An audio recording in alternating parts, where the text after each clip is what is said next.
I am going to use this example to show you a number of other basic Excel functions. Let us start with the average.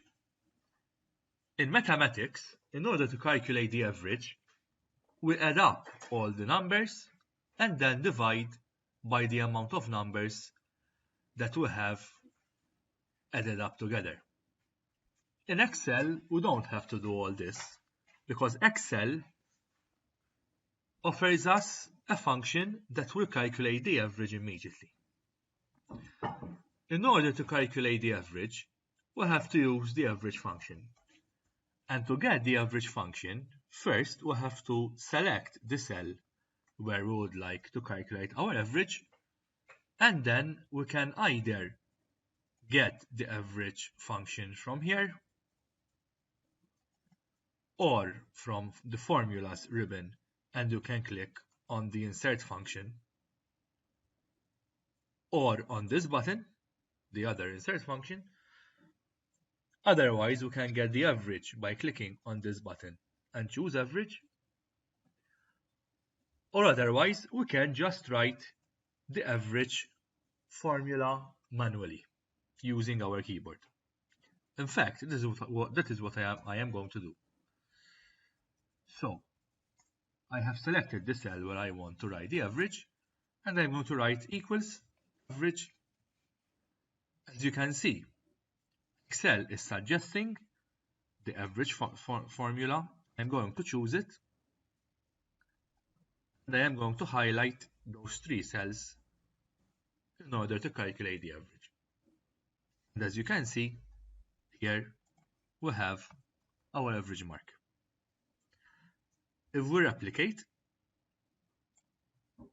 automatically we will have all the averages for each and every student. If we would like to find the minimum mark in English, for example, we can use the min function, which can also be obtained from the same locations from where we can obtain the average function.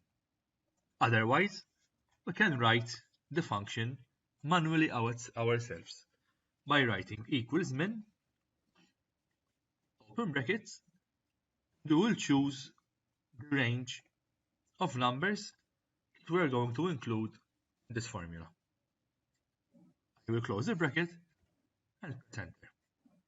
Now we can say that the minimum mark for English is 22. To find the maximum, it's exactly the same like the minimum, with the difference that now we will use the max function. So we write equals max, open brackets, and we choose the range of cells. Close brackets, and press enter.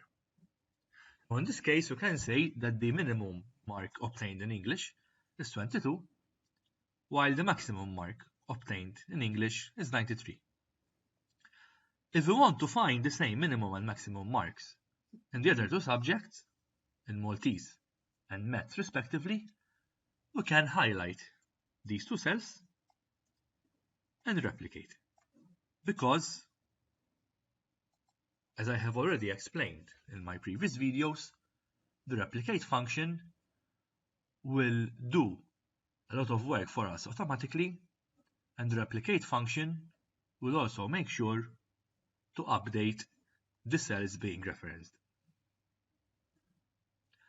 One observation that we can do in this example is that the average mark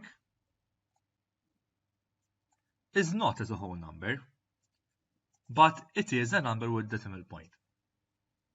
As you all know, when we are treating examination marks, it makes a lot of sense that the marks are all rounded to the nearest whole number.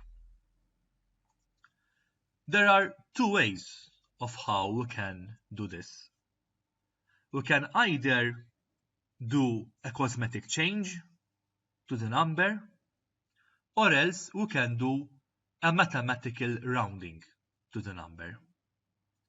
I will explain the difference between performing a cosmetic change or a mathematical rounding in another video. But for the time being, let us just do a cosmetic change. And to do a cosmetic change, we can just highlight the cells that we would like to round, and we can use these two buttons in order to increase or decrease the number of decimal places. In our case, we have to decrease the number of decimal places, so we can click, and each time we click the button, one decimal place is removed. If we continue on clicking, we can do so until we obtain whole numbers, as you can see here.